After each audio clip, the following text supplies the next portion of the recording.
I'm sure you've heard about this new book out there about the White House. It's the talk of the town. It describes, a president whose foreign policy is uninformed, that he's not engaged, that he's not interested, that he gets up and leaves meetings with world leaders because he's bored. You're at the White House several times a week. Is that your experience? I think among all the cabinet secretaries, I probably have spent more time with the president than perhaps Secretary of Defense Mattis, who spends a lot of time with him as well. I have never seen the president leave a meeting with a foreign leader. He is very engaged in these meetings, and in our policy deliberations and the meetings of the National Security Council with him. As I said, a big challenge was pivoting policies in a different direction than they were placed when the president took office, from North Korea to the Afghanistan, South Asia policy, and Pakistan to the Defeat ISIS campaign. The president prioritized the threats early on, and that's the sequence within which we have addressed those. And in all those deliberations, and these have not been easy deliberations, these are not easy decisions for a president to make.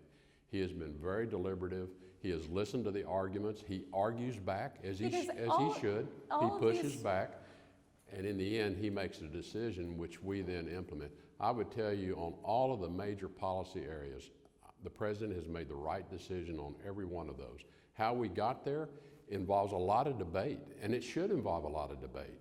It's a very healthy exchange with the president, and one which I think is important that we continue to have. Everybody in this book, questions his mental fitness. Have you ever questioned his mental fitness? And describe your relationship with him, because some people would think it's, through his tweets and stuff, it's not a very good relationship. I've never questioned his mental fitness. I have no reason to question his mental fitness.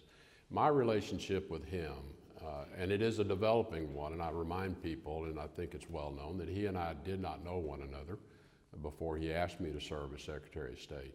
So we don't have a lot of history and past, so part of this is us coming to learn and understand one another. You're also two different kinds of people. Well, and we have different management styles. How I make decisions, how I process information, I have to learn how he takes information in, processes it, and makes decisions. And that's my responsibility. I'm here to serve his presidency, so I've had to spend a lot of time understanding how to best communicate with him so I can serve his needs with information. I do think one of my roles is to always give him all sides of the issues, even when I know it's not the side that he really wants to consider. I think it's part of making good decisions is that I know he at least has had visibility to all aspects of the decision he's about to make. And that's my role as Secretary of State, is to provide him that full 360 visibility of what these decisions mean for our foreign affairs with allies, with partners, and with adversaries.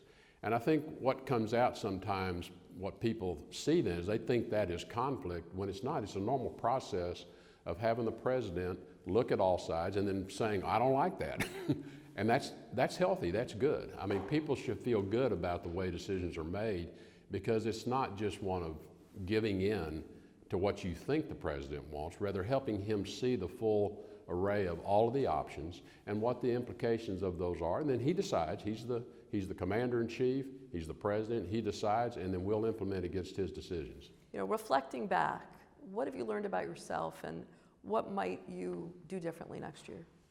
You never stop growing as an individual. So in terms of what I would do different, I'm going to build on my ability to communicate with the president better, my ability to communicate with others better. As I said, it's something I had to learn, is what is effective with this president. He is not typical of presidents of the past. I think that's well recognized. That's also why the American people chose him. They were tired of what was being done in the past. They wanted something to change. So I've learned over the past year better how to deal with the president, to serve what I think he needs to know so he can make good decisions. And I've learned a lot about the interagency process, which was new to me, and that'll get better all the time as well. But that is our role here at the State Department,